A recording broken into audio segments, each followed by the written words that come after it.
being the judge and the prosecutor of people for burning down the house.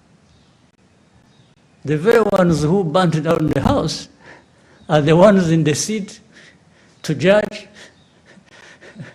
to prosecute, and everything. This is what happened. So some people oversimplify this matter, and take it just to the surface. It's about blaming FCM23, Rwanda, former president of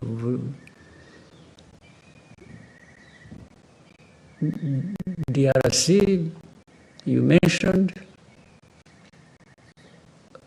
By the way, do you know that, maybe, I don't know why you should never forget things conveniently. You know how the current president came to be president? He was just called to the office, and this man thought he was making a good deal, and they handed him power. Do you also know that actually there were witnesses, heads of state? Did you know that? One of them being the former president of Kenya, Uhuru Kenyatta. The other one being the president of Egypt, Sisi. The other one being President Ramaphosa of South Africa. You ask to go and visit them and ask them this question.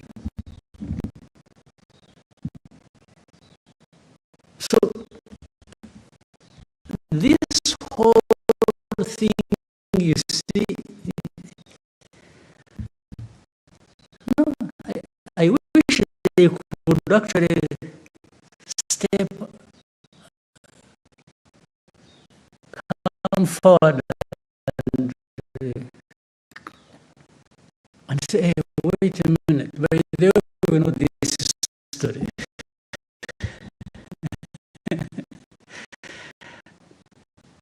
The story, and the other thing is, you also know that Rwanda being blamed for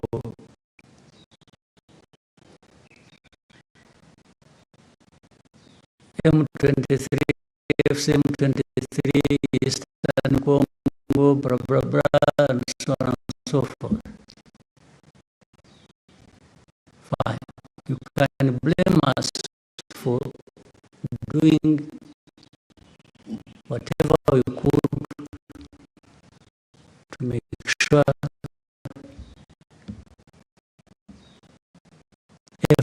FDR doesn't cause one problems, and whoever was supporting that. But you cannot blame us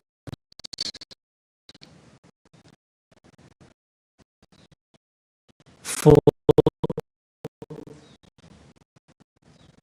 the start of this conflict, because everybody knows where this conflict started from and by whom, and it is nothing to do with the war.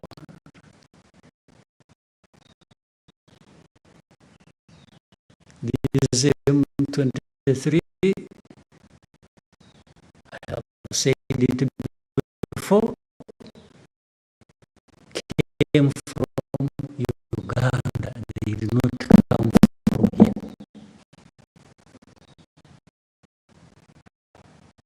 Why was it not made Uganda's problem?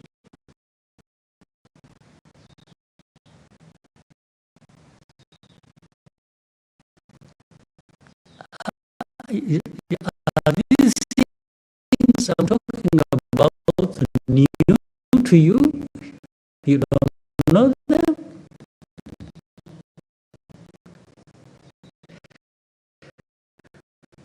But the story goes out today. It's every day, Rwanda, M23, Rwanda.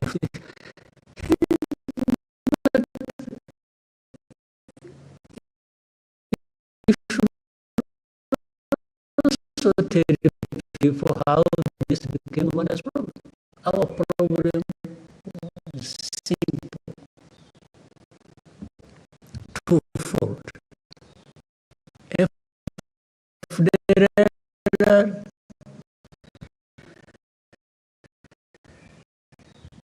is has been a problem in the past.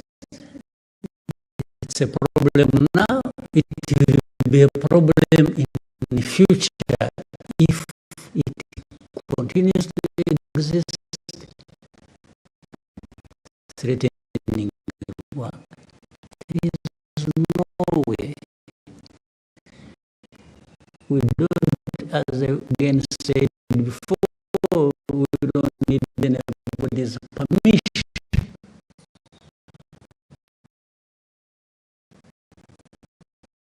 to protect our country.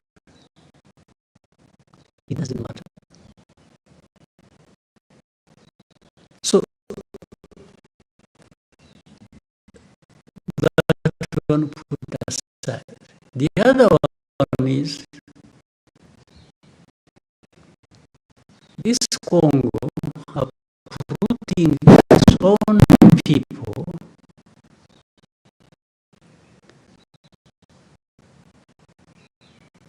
from their ancestral homes and from wherever, and Rwanda has nothing to do with how Kinyarwanda speaking people went to Congo. Nothing. We cannot be blamed for that. But they've been killing people in broad daylight. They've been removing them from their homes and making them refugees here. You know how many thousands, tens of thousands,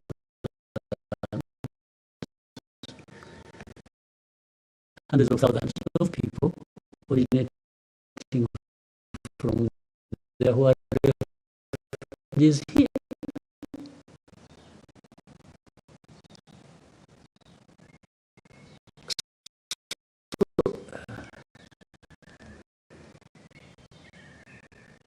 The fact that we are hosting these people, the fact that we are saying we can't accept food error, is it a problem that Rwanda should be blamed for? Is it a complicated problem that groups of experts cannot see?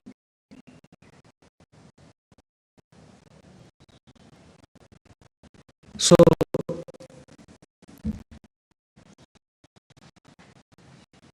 I've given you a very wide explanation to a very simple question you asked.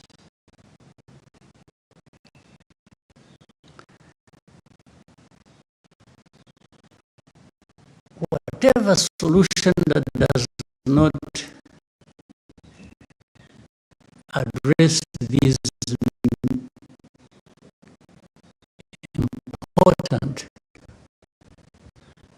matters to be addressed.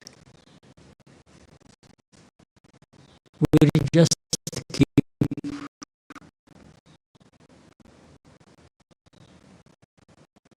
the problems between Rwanda, DRC, the whole region, and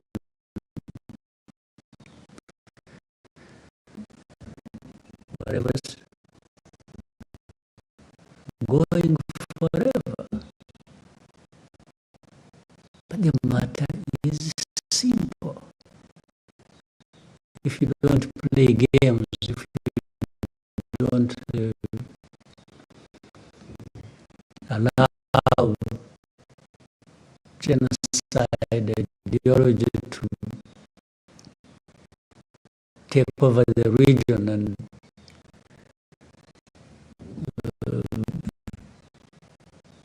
then things can be addressed. So for me, I'm thankful to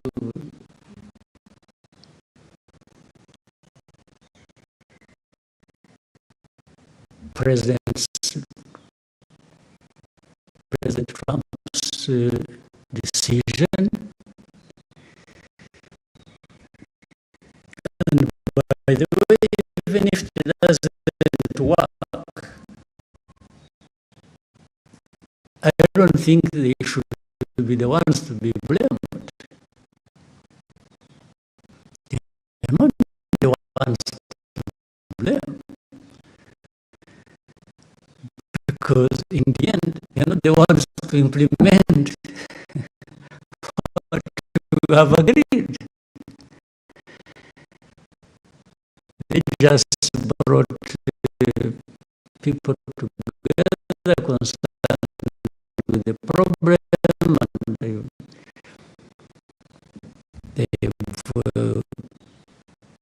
introduced a new way of approaching this problem,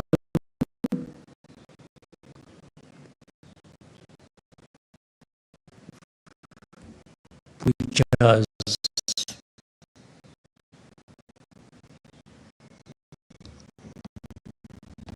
not been forthcoming from others.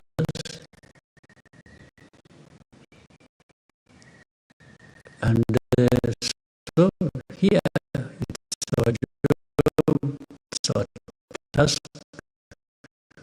for us in the region to implement that, or DRC or Rwanda to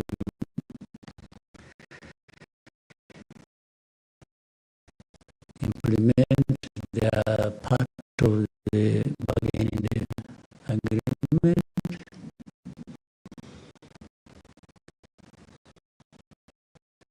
But of course, it helps if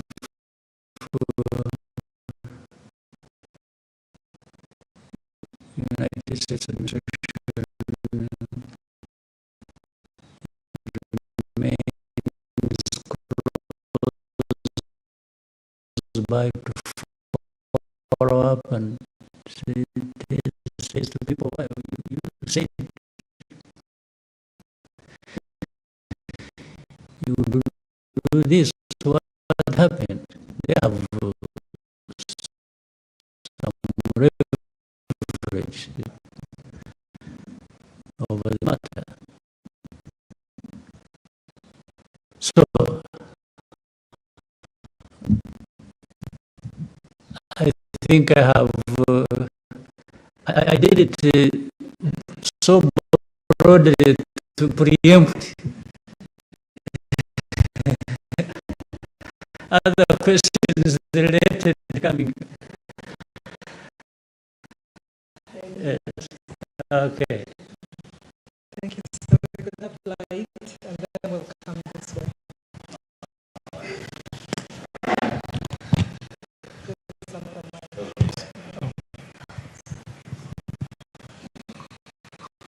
Thank you, Mr. President, for having us. sir. I have the measures and removing FDLR. What is the promises have you received to achieve this? And then what steps will Rwanda take?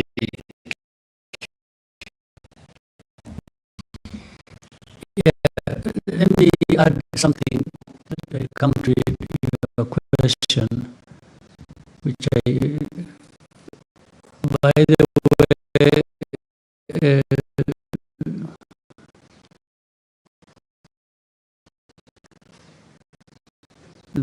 the deal we reached in Washington, D.C.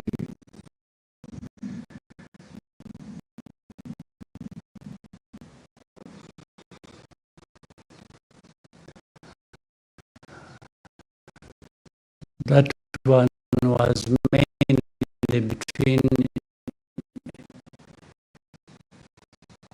Rwanda and the DRC.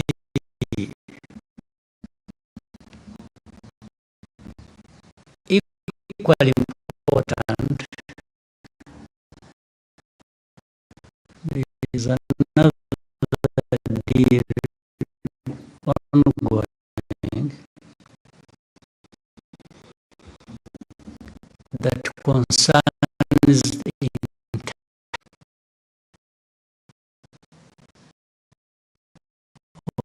Congo.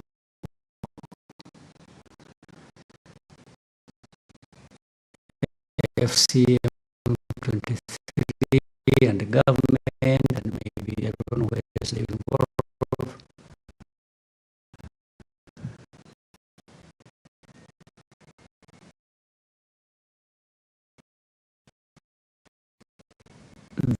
That is being discussed and brokered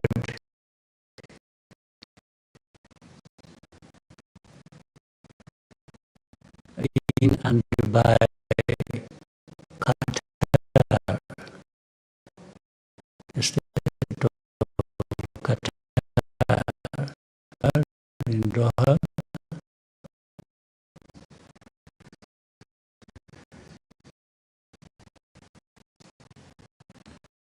And it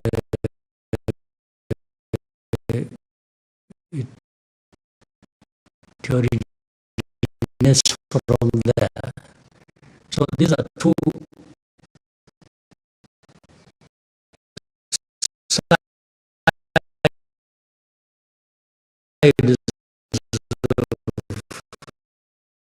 same.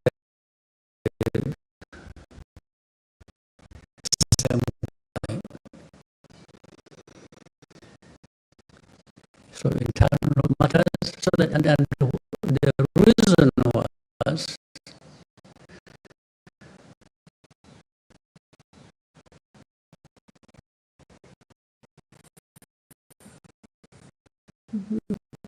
Congo was always trying to make this problem only a problem between three and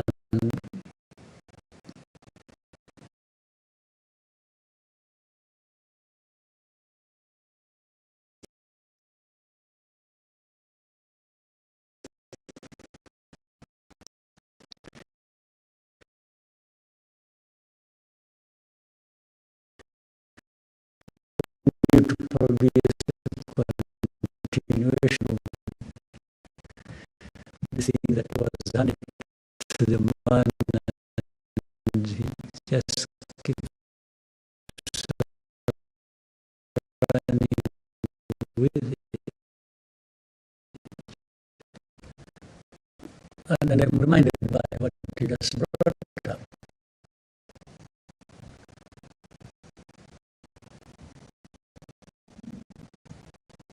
As I said,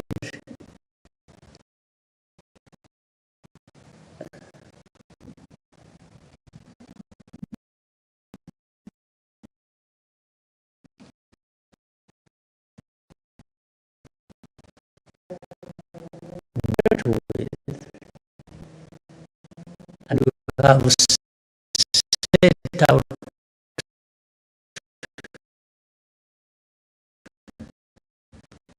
the way to do the agreement.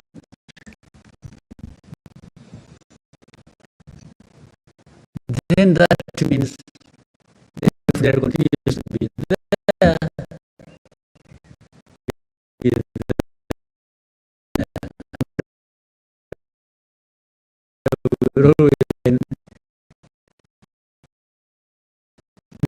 there is no magic wand here to be used by anybody. Yes, you have just to do what is right to do, to deal with